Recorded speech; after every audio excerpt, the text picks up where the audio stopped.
Mahalakshmi sports club Kolhapur यांच्या माध्यमातून आबांच्या स्मृतिप्रित्यर्थ दरवर्षी रक्तदान शिबिर आणि नेत्र तपासणीचं शिबिर हे कोल्हापूरमध्ये घेतलं जातं। सातत्याने 3-4 वर्ष मी या शिबिराच्या निमित्ताने येतोय, या सर्व परिवाराला भेटतोय, या सगळ्या कुटुंबाला भेटतोय आणि दरवर्षीचा वाढता प्रतिसाद बघितल्यानंतर मला मनापासून आनंद होतोय की आबांच्या सेवेचा जो विचार आहे तो सेवेचा विचार जिवंत ठेवण्याचं काम या सगळ्या माझ्या कुटुंबाच्या माध्यमातून होतं आहे। मी मनापासून महालक्ष्मी स्पोर्ट्स क्लब आणि जे सगळे आयोजक आहेत, मग प्रत्यक्ष अप्रत्यक्ष मदत करणारे सुद्धा अनेक घटक या शहरामध्ये आहेत, या सर्व लोकांचं मनापासून आभार मानतो। येत्या काळामध्ये असाच प्रतिसाद वाढत राहो आणि जो सेवेचा विचार घेऊन हे सगळे लोक काम करतात तो सेवेचा विचार वृद्धिंगत करण्यासाठी जास्तीत जास्त प्रतिसाद आपल्या शहरातून मिळो एवढी सदिच्छा आज या ठिकाणी मी व्यक्त करतो आणि हा कार्यक्रम आपण घेताय त्याबद्दल मी मनापासून आभार सुद्धा मानतो। दादा, महायुतीचं वातावरण होतं आणि वादळात दिवा लावायचं काम तुम्ही केलं, याचं श्रेय कोणाला? मी सर्वसामान्य लोकांना त्याचं श्रेय देईन। माझ्या मतदारसंघातल्या आणि मतदारसंघाच्या बाहेरच्या सुद्धा अनेक लोकांनी प्रयत्नांची पराकष्ट करून मला निवडून आणण्याचं काम केलं। आपण जे काम केलेलं आहे सातत्याने 5 वर्ष संपर्क आणि काम हे लोकांपर्यंत आम्ही पोहोचवण्यामध्ये यशस्वी ठरलो। चिन्ह बदललेलं असताना सुद्धा चिन्ह लोकांपर्यंत पोहोचवण्यामध्ये यशस्वी ठरलो। याचं सगळं श्रेय कार्यकर्त्यांना आणि सर्वसामान्य लोकांना जातं आणि मी त्यांनाच माझ्या विजयाचं श्रेय देईन।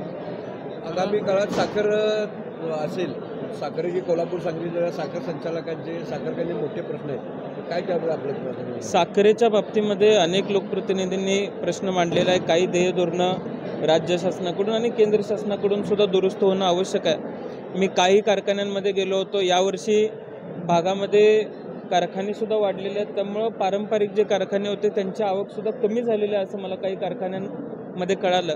त्यामुळं उत्पन्नावर उत्पादनावरती कुठेतरी येत्या काळामध्ये लक्ष देणं आवश्यक आहे आणि त्याच्याही पुढे जाऊन साखर विक्रीच्या बाबतीत जे धोरण आहे किंवा त्याच्याही पुढे जाऊन इथेनॉलच्या निर्मितीच्या बाबतीमध्ये जे धोरण केंद्र शासनानं अवलंबलेलं होतं त्यामध्ये या सगळ्या घटकांशी चर्चा करून बदल घडवणं आवश्यक आहे। कारण ही इकॉनॉमी टिकली, हे अर्थकारण टिकलं तरच ग्रामीण भागातलं अर्थकारण चांगलं होणार आहे असं आमच्या सर्वांचं मत आहे। राज्यातील कायदा सुव्यवस्थेचा प्रश्न निर्माण झालेला आहे।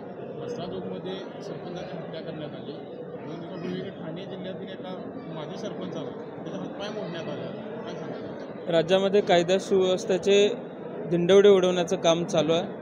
आज बीडमध्ये घडलेला प्रकार असेल किंवा राज्यातल्या इतर अनेक ठिकाणी जे प्रकार ज्या पद्धतीचे घडतात, आपण सर्वांनी आपल्या सर्वांच्या वतीने राज्याच्या गृहमंत्र्यांना आणि मुख्यमंत्री साहेबांना विनंती आहे की राज्यामध्ये आता पोलिसांचं संरक्षण करायला लागतं की काय अशी परिस्थिती निर्माण झालेली आहे। अशा परिस्थितीमध्ये आपण सर्वांनी यंत्रणेबरोबर उभं राहणं गरजेचं आहे आणि कायदा आणि सुव्यवस्था कडक करण्याची गरज आहे। सर्वसामान्य लोकांना आज राज्यामध्ये सुरक्षित वाटत नाही आहे, अशा पद्धतीची परिस्थिती निर्माण झालेली आहे। काल मला कळालं की लातूरसारख्या शहरामध्ये बीडची मुलं जर हॉस्टेलला राहत असतील तर त्यांना प्रायव्हेट हॉस्टेल्समधून बीडचे आहेत म्हणून काढलं जातं आहे, असं सुद्धा केलं जातं आहे। लोकप्रतिनिधींनी सुद्धा काळजी घेण्याची गरज आहे की आपण ज्या मतदारसंघाचं आपण ज्या जिल्ह्याचं प्रतिनिधित्व करतोय आपल्यामुळं या सगळ्या परिसराची मान उंचावली पाहिजे, असा प्रसंग आपल्या जिल्ह्यातल्या लोकांच्या वाट्याला आला नाही पाहिजे याची काळजी तशाच पद्धतीचं कृत्यसुद्धा करणं आवश्यक असतं। त्यामुळे माझी राज्य सरकारला विनंती आहे की कायदा सुव्यवस्था कडक करण्याची आवश्यकता आहे। कायदा सुव्यवस्थेचा जरब आणि भीती ही गुन्हेगारी वृत्तीच्या लोकांमध्ये निर्माण झाली पाहिजे आणि डेव्हलपमेंटचा फोरम जसा आपण पुढे घेऊन जातो तसं आज राज्यामध्ये महिलांची सुरक्षा असेल किंवा इतर सुरक्षेच्या बाबी असतील या सगळ्यांकडे अधिकचं लक्ष देण्याची गरज निर्माण झालेली आहे असं आम्हाला वाटतं। 100 रावणांच्या घरी एक पोलीस कर्मचारी व्हिडिओ शूटिंग करताना आढळला आणि त्यांना कुठलाही माहीत नव्हतं। दुर्दैवी गोष्ट आहे, त्यांनी त्याचा समाचार घेतला, पण अशा पद्धतीनं जर विरोधी पक्षातल्या नेत्यांवरती लक्ष ठेवलं जात असेल, आजूबाजूला कोणा लक्ष ठेवलं जात असेल तर या सगळ्या गोष्टींकडे आपण विचार करण्याची आवश्यकता आहे। हुकुमशाहीकडे आपली वाटचाल चालू आहे का, नेत्यांना अडचणीत आणायचं चालू आहे का, हे सुद्धा तपासलं गेलं पाहिजे। त्यामुळं यंत्रणेचा वापर करून विरोधी पक्षाला जर अडचणीत आणण्याचं काम सत्ताधाऱ्यांकडून होत असेल तर निश्चितपणाने आम्ही सगळ्या याचा निषेध करतो आणि राज्यातली लोकशाही टिकवण्यासाठी या पुढच्या काळात लोकांना पुढाकार घ्यावा लागेल असा विश्वास मला आज या ठिकाणी व्यक्त करायचा आहे. 100 दिवस झालेले आहेत आणि 100 दिवसानंतर अजूनही पालकमंत्री नेमलेले आहेत, काही मंत्र्यांनी अजून कार्यभार घेतलेला 100 दिवस अजून 100 पूर्ण होत आलेले आहेत, अजून पालकमंत्री नेमले नसल्यामुळे सगळं प्रशासन ठप्प आहे.